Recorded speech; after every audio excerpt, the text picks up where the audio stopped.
علاج سے ڈاکٹر عاجز آ گئے ہیں، نہ کوئی گولی اثر کرتی ہے، نہ اس مریض کو فائدہ ہوتا ہے۔ بہت عرصہ پہلے کی بات ہے کہ میں سورہ حجرات کا مطالعہ کر رہا تھا، تو آج یہ بات مجھے بہت عرصے بعد یاد آئی۔ تو سورہ حجرات کے اندر جو انسانی نفسی کمزوریوں کا ذکر اللہ نے کیا ہے کہ اس کے اندر کون کون سی ایسی بیماریاں ہیں جن بیماریوں کے آخرت کے اعتبار سے انجام بہت ہی بھیانک ہیں، جیسے اس میں ایک ٹو ہے، وَلَا تَجَسَّسُوا۔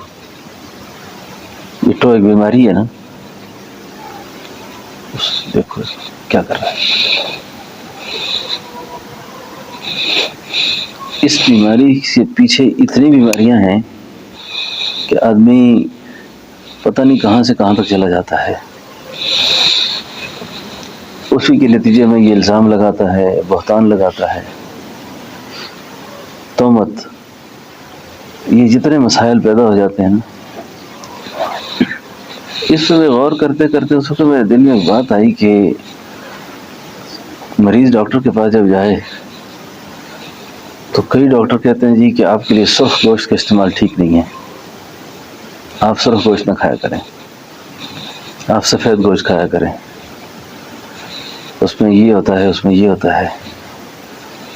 تو ہم اپنی صحت کو بچانے کے لیے کہ جان بچ جائے تو وہ مشورہ عمل کرتے ہیں اس پر۔ سوال یہ پیدا ہوتا ہے کہ ایک آدمی اگر انسانی گوشت کھانا شروع کرے تو انسانی گوشت کا اس جسم پر کیا مضر اثر ہے؟ آپ کہتے ہیں ایسا کوئی آدم خور ہے؟ کوئی کون آدمی ایسا ہے جو انسان کا گوشت کھاتا ہو؟ اس وقت میں آپ کو صحیح بات عرض کروں کہ ہمارے اعمال جو بے حقیقت اور بے جان ہوئے نا، عوام کو تو چھوڑیں، اس حلیے کی شخصیت جو تہجد بھی قضا نہیں کرتے، ذکر بھی نہیں چھوڑتے، 5 وقت کی نماز بھی پڑھتے ہیں، گھر کی تعلیم بھی کرتے ہیں، مسجد میں بھی بیٹھتے ہیں، سارے دینی تقاضوں کو بھی پورا کرتے ہیں، لیکن کیا بات ہے کہ میرے اندر سے بے چینی دور نہیں ہو رہی؟ چاہیے تو یہ تھا کہ میں اتنا نیک بننے کے بعد میرے اندر سے ایسا کوئی بھی فطور نہ ہو، لیکن اس کے باوجود میں تنگ ہوں، بے چین ہوں، مجھے غصہ نہیں چھوڑ رہا، میرے اندر چڑچڑا پن ہے، جذباتی پن ہے، چھوٹی چھوٹی بات پہ میں لڑائی کے لیے تیار ہو جاتا ہوں، اور کسی پہ غصہ چلے نہ چلے آ کے گھر والی کو دبا لیا۔ یہ ایسا کیوں ہوتا ہے؟ اصل میں بات یہ ہے کہ وہ جو انسانی گوشت کھایا ہوا ہے نا،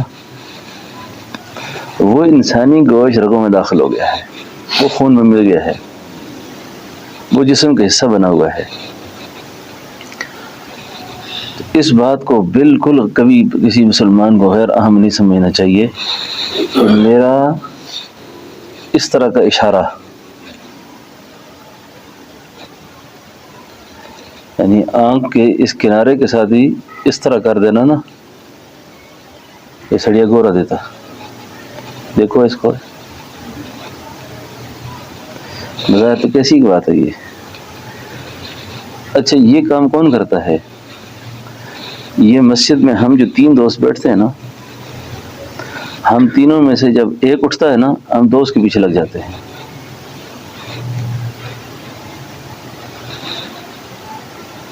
یہ خیال آ رہا ہے آپ کو؟ اور گھر کے اجتماعی ماحول کے اندر تو ہم جب تک بیٹھ کر رشتہ داروں پر ہاتھ صاف نہ کریں، عزیزوں پر ہاتھ صاف نہ کریں، اس وقت تک ہمیں کوئی چین سکون نہیں آتا۔ والذی بعث فی الامیین رسولا منہم یتلو علیہم آیاتہ ویزکیہم قد افلح من تزکا قد افلح من زکاہا۔ یہ جو زکاہا ہے اور تزکیہ ہے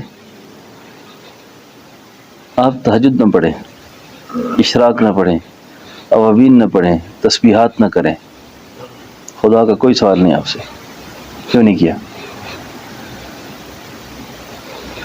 اللہ نے آپ میں سے مجھ میں سے کسی سوال کے اندر، کسی قرآن حدیث میں کسی جگہ یہ نہیں لکھا ہوا کہ بھائی تم نے تہجد کیوں نہیں پڑھی، اشراق میں کہاں تھے، چاشت میں کہاں تھے، نفلی عبادات میں تم کہاں تھے؟ کوئی سوال نہیں ہے۔ ہے سوال کسی جگہ؟ ان چیزوں سے تصفیہ باطن نصیب ہوتا ہے، صفائی ہوتی ہے۔ نجات کا جو تعلق ہے وہ تزکیہ سے ہے، اور تزکیہ جو ہے یہ بعثت کے مقاصد میں سے ہے، رسالت کی تشریف آوری کے مقاصد میں سے ہے۔ محبوب پیغمبر ہم نے آپ کو اس لیے بھیجا ہے کہ آپ کیا کریں گے جا کر؟ وَالَّذِي بَعَثَ فِي الْأُمِّيِّينَ رَسُولًا مِّنْهُمْ يَتْلُو عَلَيْهِمْ آيَاتِهِ وَيُزَكِّيهِمْ وَيُعَلِّمُهُمُ الْكِتَابَ وَالْحِكْمَةَ۔ آپ لوگوں کو تدریس کریں، آپ تبلیغ کریں، آپ تزکیہ کریں، آپ کا مقصد ہے یہ جو اوپر والی چیزیں بیان ہو رہی ہیں نا، یہ اس کے لیے معاونت کریں گی آپ کی، بہتر اچھی چیزیں ہیں یہ۔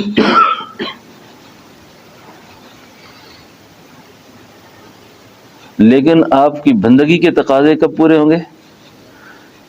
کہ جب آپ اللہ کی مان کے چلیں گے۔ اب یہ سوال عام لوگوں سے ہے نہیں، ہو نہیں رہا، یہ تو ہمارے مسئلے ہیں، تو ہمارے مسئلے ہیں۔ کبھی تنہائی میں بیٹھ کے سوچا کریں، آپ داڑھی والے ہیں، پگڑی والے ہیں، صاحب علم ہیں، آپ تبلیغ والے ہیں، آپ خانقاہ والے ہیں، آپ کو تو دیندار اللہ نے بنایا، آپ جا کر چھیڑ خانی اور معاشرت اپنے اس رشتہ دار سے کرتے ہیں جس کو دین کا پتہ ہی نہیں ہے، وہ آپ کا متوازی نہیں ہے، متوازی درجہ نہیں دینا چاہیے اس کو، اس بیچارے کو تو دین کا پتہ ہی نہیں ہے، وہ غیبت بھی کر سکتا ہے، کچھ بھی کر سکتا ہے، لیکن اس حلیے کے ساتھ آپ کو نہیں کرنا چاہیے، مجھے نہیں کرنا چاہیے۔ اپنے قد کاٹ کا خیال رکھنا چاہیے کہ اللہ نے مجھے تو دین کی سمجھ عطا فرمائی ہے، میں تو ایسا نہیں ہونا چاہیے مجھے۔ یہ سب سے بنیادی نقطہ ہے اپنی تربیت کے لیے۔ اچھا، اب میں ڈاکٹر صاحبان سے ایک اور بات عرض کی، وہ بھی ضروری ہے، آپ سے بھی عرض کر دیتا ہوں۔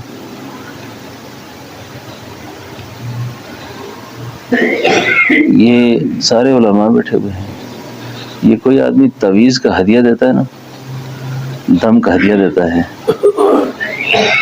تو یہ ہمارے اکابر کے معمولات میں سے تھا کہ وہ ہدیہ لیتے تھے، ہدیہ،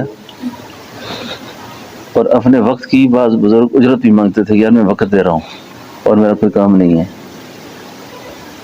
یعنی یہ ممنوع نہیں ہے، لیکن میرا معمول نہیں ہے، میرا معمول نہیں ہے۔ کیوں نہیں ہے؟ اس لیے نہیں ہے، میں کئی دفعہ سوچتا رہتا ہوں کہ یہ بندہ جو پریشان ہو کے میرے پاس آیا ہے، اس کی جگہ میں اپنے آپ کو کھڑا کروں، اس کی جگہ اگر میں ہوتا تو میں اپنے لیے کتنا سہولت چاہتا کہ نہیں چاہتا ابھی؟ تو امت کے لیے اس قدر خیر بن جائے کہ کام نکالنے والا کام نہیں کرنا چاہیے، کام نکالنے والے کام نہیں کرنے چاہیے۔ اللہ کی تائید سے، اللہ کی مدد سے بندہ محروم ہو جاتا ہے، پھر اللہ کی نصرت نہیں آتی اس آدمی کے ساتھ۔ تائید کے لیے ضروری ہے کہ اللہ کی مخلوق کے ساتھ رحم کرو جہاں تک کر سکتے ہو، اس کے لیے بچ جاؤ جہاں تک بچ سکتے ہو، اس کے لیے لٹ جاؤ جہاں تک لٹ سکتے ہو، معاملہ خدا کے ساتھ ہے، پھر ہم نے بدلہ اسی سے لینا ہے۔ پھر کیا خیال ہے آپ کا؟ تو یہ جو ہمارے اجتماعی مسئلے ہیں نا،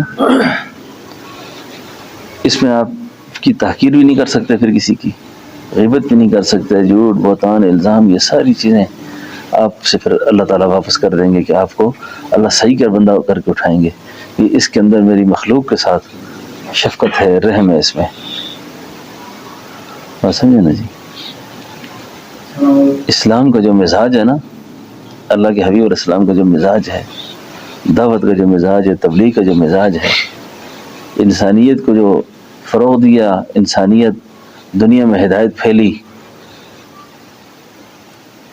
وہ اگر آپ مکہ مکرمہ کی زندگی دیکھیں نا، حضور کی مکی زندگی میں کوئی تلوار نہیں چلی، کوئی جہاد نہیں ہوا، سب معاملات، عبادات، اخلاق، کردار سازی، اسی پہ محنت ہو رہی ہے ساری، اور ماڈل پیش کیا جا رہا ہے، ماڈل پیش کیا جا رہا ہے. یہ کوئی معمولی بات تو نہیں نا کہ ایک آدمی کھڑا ہو کے کہتا ہے 40 سال میں نے گزارے تمہارے اندر، کیسا ہوں میں؟ حل وجدتمونی صادقا او کاذبا، کتنی بڑی بات ہے یہ کہ فاران کی چوٹی پہ کھڑے ہو کر ایک آدمی اتنا بڑا چیلنج کر رہا ہے. یہ چیلنج ہے نا. اور بھائی میں کیسا ہوں؟ کوئی آدمی یہ نہیں کہتا کہ آپ جو بات کر رہے ہیں آپ اس میں. تو دوستوں میں آپ سے عرض کروں، انسانی ہزار خامیوں کے باوجود آپ کے ساتھ اٹھنے بیٹھنے والا آدمی، آپ کے ساتھ تعلق رکھنے والا آدمی اللہ سے ایسی صفات مانگ لیں کہ یا اللہ جو مجھ سے میرے پاس بیٹھے، ہر آنے والے دن وہ میرے ساتھ بیٹھنے کی تمنا کرے، میرے ساتھ بیٹھنے کی تمنا کرے. بات سمجھے نا؟ آپ سمجھتے ہیں نا کہ اللہ والوں کا وجود باعث دعوت ہوتا ہے. وہ کیوں ہوتا ہے؟ کبائر کا مرتکب شخص، کبائر کا، اس کے وجود کے ساتھ نحوست رہے گی چاہے جتنا صاف ستھرا ہو. یہ اوپر کی چٹی چمڑی جو ہے نا، سفید چمڑی، اندر کی خوشی کی خبر نہیں دیتی. اچھا کہ جس آدمی کے اوپر چوپڑا چاپڑا ہوا ہو، رنگ ستھرا کیا ہوا ہو، تو سمجھتے اندر سے بھی اتنا خوش ہے وہ. وہی اندر کی خوشی کا تعلق تو روح سے ہے. اور کبائر کا ارتکاب کر کے شخص خوش رہ نہیں سکتا. جسم آدمی کا بیمار ہو نا، ڈاکٹر اگر خود بھی کینسر کا مریض ہو نا تو وہ کینسر کا علاج کر سکتا ہے، لیکن روح کا مریض روح کا علاج نہیں کر سکتا. اچھا یہ ذہن میں رکھیں، قیدی کو نہیں چھڑا سکتا کبھی بھی. قیدی کو، ایک شخص کو پہلے قید سے نکلنا پڑے گا، تب وہ جا کے دوسرے کی سفارش کرے گا. تو اس لیے یہ بہت ضروری باتوں میں سے ایک اہم بات ہے کہ ہمارے اندر سے تو تحقیق، تجسس، غیبت، چغلی، بہتان، الزام، یہ بیماریاں نکلیں، یہ بیماری نکل جائے. اور یہ اپنے پاس سے اندازے لگا کر نا کسی کے بارے میں کوئی رائے قائم کر دینا، یہ بہت نامناسب ہے. توبہ دل کا فعل ہے، دل کی پوٹلی اللہ کے قبضے میں ہے. اللہ کو پتہ ہے کہ اس کے پاس کیا ہے،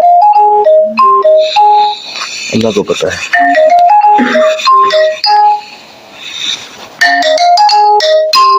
اللہ ہی جانتے ہیں کہ کس کا کیا معاملہ ہے. تو ذکر کے اثرات، ذکر کی برکات، ذکر کے ثمرات اس وقت زیادہ مرتب ہوں گے جب ہمیں اللہ تعالیٰ تزکیہ نصیب کریں گے. تزکیہ، اور تزکیہ کے لیے یہ ضروری ہے کہ بندہ ہمت سے رہے، ہمت کرے. اور ہمت، حضرت تھانوی رحمۃ اللہ علیہ کسی نے پوچھا حضرت مجھ میں یہ کوتاہی ہے، یہ کوتاہی ہے، بہت سستی کاہلی رہتی ہے، اس کا علاج کیا ہے؟ فرمایا سستی کا علاج چستی ہے، سستی کا علاج چستی ہے. ایک خاتون نے میرا ایک واعظ سنا ایک زمانے میں، تو اس کے خاوند نے مجھے کہا کہ ہمارے گھر کے 2 دروازے ہیں، تو میری بیوی نے نا ایک گلی کا دروازہ بند کرا دیا مجھ سے. آپ اس کو کوئی تھوڑا سمجھائیں. میں اس کو سمجھایا, میں نے کہا 2 دروازے کے تھے, اس کو میری نوکری تو سے آسان تھی تو مجھ سے اس نے یہ کرا دیا. اس نے کہا حضرت وہ جس طرف وہ دروازہ ہے نا اس طرف کی عورتیں غیبت بہت کرتی ہیں. ہاں, اس طرف کی عورتیں غیبت بہت کرتی ہیں, تو میری جان سوائے اس کے چھوٹنے کا کوئی امکان نہیں تھا کہ اس گلی کا دروازہ ہی بند کر دوں. ہاں جی, گلی کا دروازہ بند کر دوں تاکہ میں گناہ میں مبتلا نہ ہو جاؤں. تو یہ بھی کوئی عذر نہیں ہے کہ میں بچ نہیں سکتا. دیکھیں یوسف علیہ السلام جو تھے نا, یوسف علیہ السلام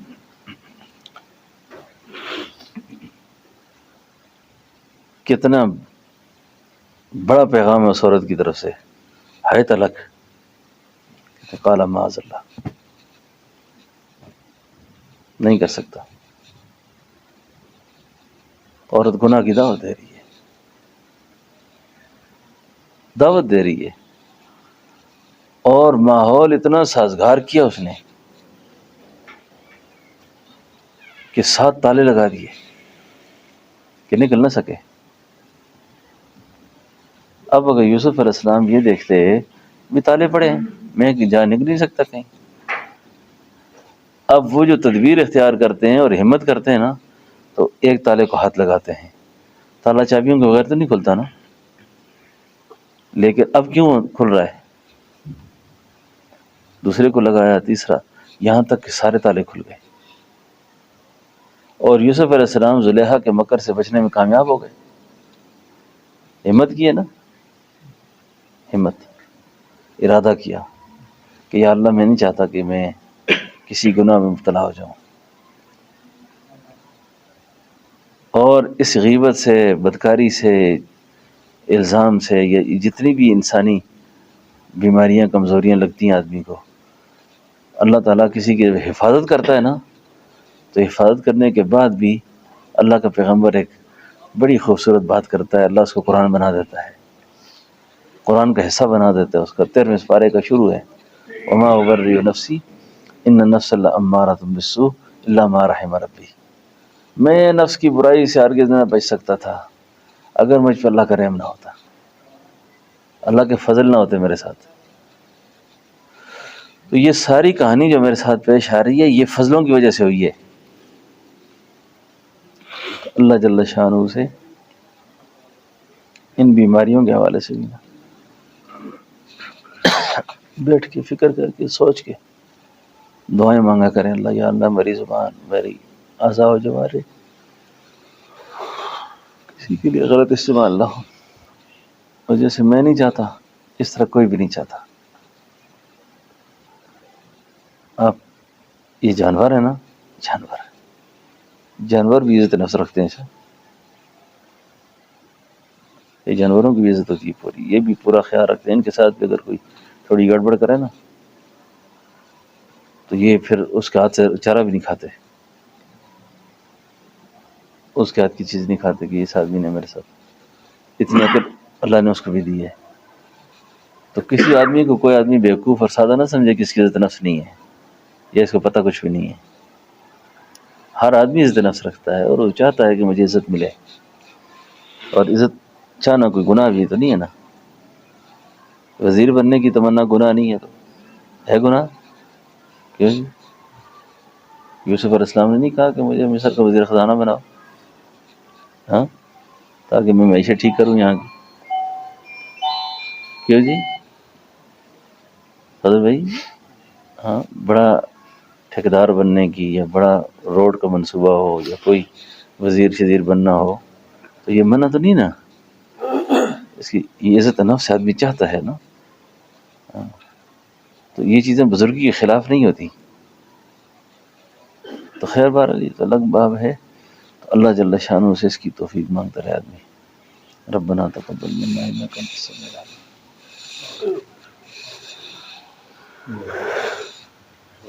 اللہ اللہ ظاہری باطنی بیماریاں دور فرما, اللہ اپنا خاص قرب نصیب فرما, تعلق نصیب فرما. ہماری اس ملاقات کو یا اللہ جنت میں اپنی ملاقات کا ذریعہ فرما. صلی اللہ تعالی